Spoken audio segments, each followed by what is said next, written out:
ওই কি রে, ওই কি রে, আগুন সামাজিক আগুন। যোগাযোগ মাধ্যমে এখন ভাইরাল এই তরমুজ বিক্রেতা রনি। নেট দুনিয়ায় চর্চা চলছে তার তরমুজ বিক্রির অনেক মাধ্যম নিয়ে। তার নিজস্ব ডায়লগ আর হাস্যকর অঙ্গভঙ্গি দেখিয়ে জনতার মধ্যে তরমুজ বিক্রি করছে।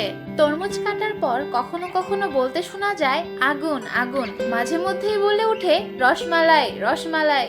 তিনি জানান তার বাবা দাদা একসময় তরমুজ ব্যবসা করত, আর সে 10 বছর ধরে তার বাবা দাদার তরমুজ ব্যবসার সাথে ছিল।